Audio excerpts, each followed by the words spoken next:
Hey everybody, it is Friday the 4th of April, and that was a brutal week for the markets. Look at these numbers, down 9% for the week for the SPY, 15% for the SMH.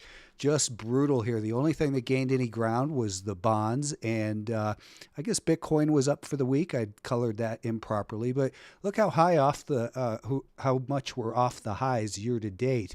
These are year to date highs, not all-time highs, but for the S&P, that's where we are, down 17%. So I guess that the media, I don't watch any television, is probably calling this a bear market now because we're down 21%. But as we know, we've been in a bearish environment. So it's not about whether we call a bear market, but we recognize the trend early.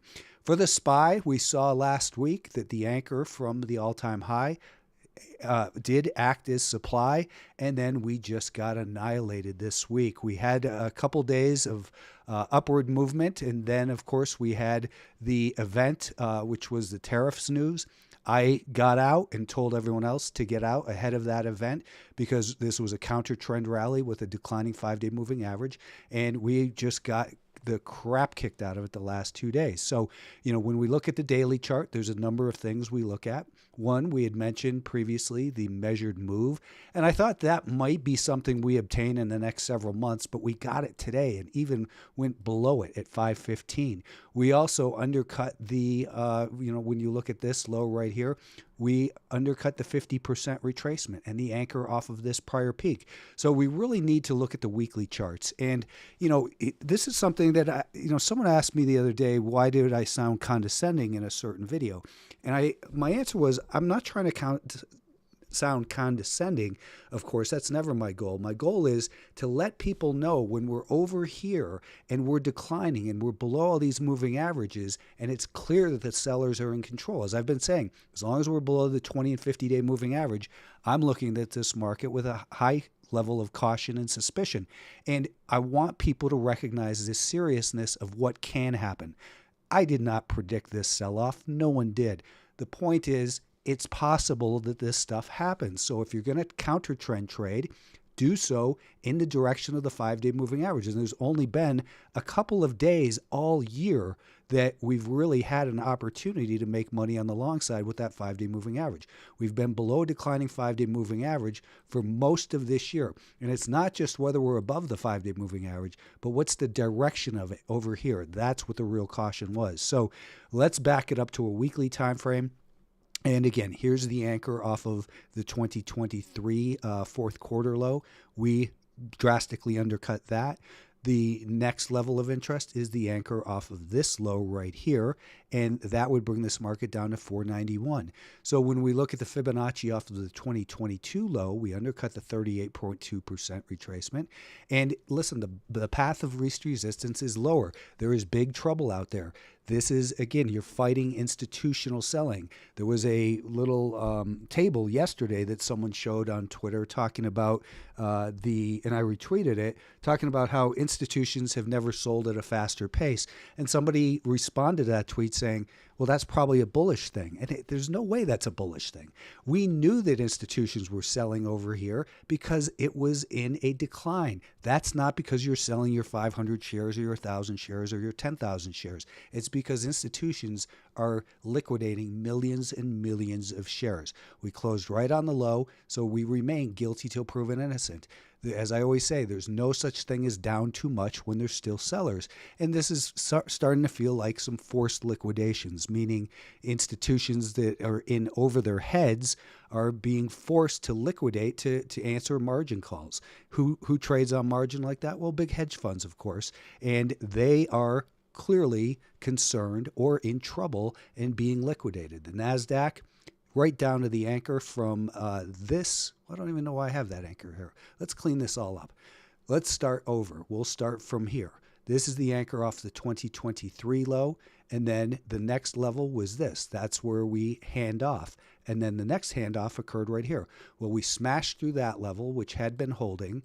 And now we're coming down into this zone. What we want to do is look at Fibonacci off of this as well and say, Where are our levels of interest? I'm not looking at this and saying, hey, we have support here or we have support there. You never hear me say that. I always say we have levels of interest. This looks interesting to me. This 412-ish level, this prior low, lines up with the anchor from this handoff right here, and that comes in, again, at about 412, 414. That's our next level of interest on the downside. What do we want to do when it gets down there? We want to look for it to do something along the lines of this, not to be a buyer when it's below that declining 5-day moving average. You'll never, ever hit the low if you're buying while it's above the 5-day moving average. But you will never be buying while the market is doing this and while the market is doing this. That's the strategy. That's what I talk about every single day. And by the way, this probably isn't the best time to have a sale for Alpha Trend subscriptions, but if you're serious about learning how the markets work and really putting this to discipline and practice every single day, alphatrends.net is typically $12.99 for the year. It's going to be $9.99. With that, you not only get the subscription, which includes 3 daily videos, a Discord channel, and a 30-minute one-on-one, 3 monthly webinars with other subscribers, of course, and you get the advanced trading course, which is 16 or so hours, and the beginner trading course, which is, I think, 4 hours of training. Anyways, that's all for $9.99. Super deal. If you're serious about learning how to make money, and stop listening to the people that tell you, hey, we're at support, you should buy, we're at the 200-day moving average. You did not hear me say that. You did not hear me say we should be a buyer at the anchor from 2 years ago. I called it a level of interest. We got long in here a little bit, but then we got out. We moved to the sidelines. Listen to the message of the market. I've been doing this for 30 years. People who are teaching video, teaching and doing videos, they're repeating the stuff that I have taught them, a lot of them, and a lot of them are doing it wrong because they're still buying the dip. I've said it thousands of times. Don't buy the dip, buy strength after the dip. Do we have any evidence at all that the Russell 2000 is a buy? I was told over here, buy it at the 200-day moving average, buy it at the 2-year anchor, buy it at this retracement, buy it at this VWAP. None of these levels have been support. We're down through the COVID anchor. That is just a bloodbath. When we look at the weekly time frame on the Russell 2000, we've got to go back all the way to the low from 2016. That's our next level of interest. Do you think that's not possible? It's absolutely possible. We're at 181. That's just 9 points away. That's 5%. Another 5%. Is that going to be the low? I don't know, but it's certainly a level of interest. We found buyers there in 2023 when it hit it. Is it going to be a level again? Is something going to happen over the weekend and the market gaps way higher? If it does, there'll be trading opportunities. I'm not concerned about missing a gap higher on Monday while meanwhile exposing myself to all this risk in the market. I'm trying to teach people how to trade with a professional approach. I'm not talking about long-term investing. I'm not talking about time in the market versus timing the market and all the little phrases that people say that over time do work. But you have to be able to be willing to sit through this type of annihilation. Again, semiconductors year to date are down 25%. Nvidia, everyone's favorite stock. This one is, again, go look at the videos I do. I've been saying don't buy this stock. It's below a declining 20 and 50-day moving average, and it has a pattern of lower highs and lower lows. It is still possible that we could see a pullback all the way down to the anchor from late 2022. I look at it and say, wow, that's ridiculous. That's crazy. That's another 30% lower. But you know what? This is how bearish environments are. We've been talking about the semiconductors over and over again on the weekly chart, and I erased it, but you could see on prior videos what I had drawn in was something that looks like this. And I thought maybe in 3-4 months we would come down and test the anchor off the 2022 low. We hit it today. This is just, again, this is brutal.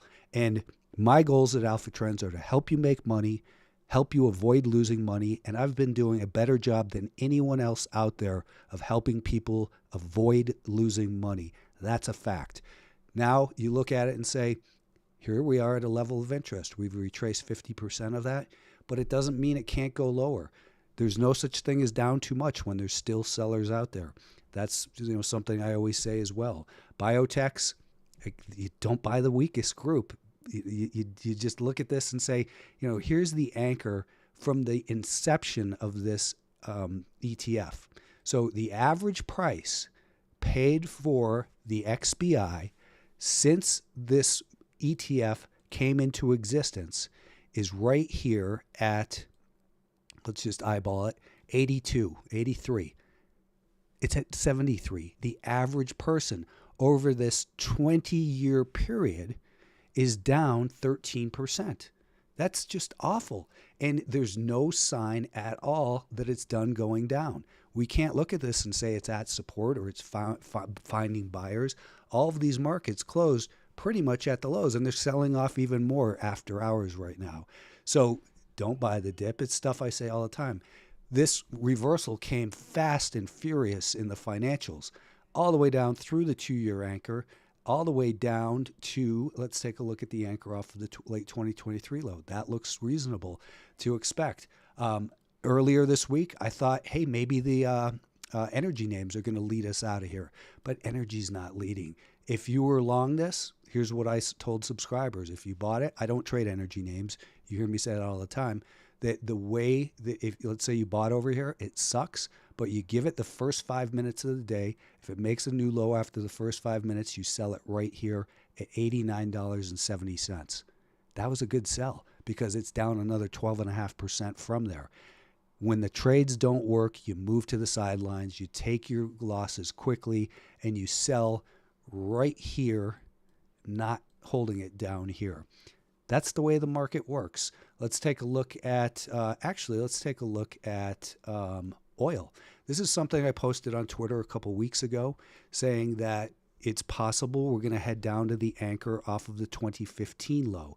And look where we came down to today. Oil was down 6.5% today. We came down to this anchor right here. That doesn't mean we're at a low, but what I was pointing out was it was similar to Tesla and it's similar to Bitcoin, that we had lower highs and more repeated tests of support. The pressure was building to the downside. It gave way, and now we're at a level of interest. Doesn't mean we're going to hold, doesn't mean I think we're going to hold. It's a level of interest. We want to study to see if buyers regain control. But look at all this. Prior support tends to act as resistance. So it's highly unlikely it does this. It's possible, but it's highly unlikely. Bitcoin, it holds on to the anchor off of the August 2024 low. And, someone asked me about shorting this. I still think it's heading down towards 68, but I think the problem with shorting Bitcoin is Bitcoin's got absolutely nothing to do with tariffs. So as money flows out of things that are, tariff sensitive, it kind of makes sense that this would hold up because it's supposedly non-correlated. This week it was non-correlated, but that doesn't happen all the time. The bottom line is we're in a high-risk environment, and the stocks that were supposed to be our leaders, and people still call these growth stocks. How can you call a stock a growth stock if it's down 30, 40%? Maybe it's a growth company, they're growing, but their stock is the opposite of growth. We broke this anchor and we continue lower. As I said, the measured move objective would bring us down towards that 50 level. I don't think it's likely, but it's certainly possible, and it's becoming more possible. There's just too much pain out there. Tesla looked like maybe it was going to try to hold in here. I wasn't a buyer, but it's breaking back down again. The bottom line is we're in a bearish environment until proven otherwise. Don't try to pick the bottom. Realize that the professional way is to wait for the dust to settle. Get in. It's better to be late and right than it is early and wrong. Have a good weekend.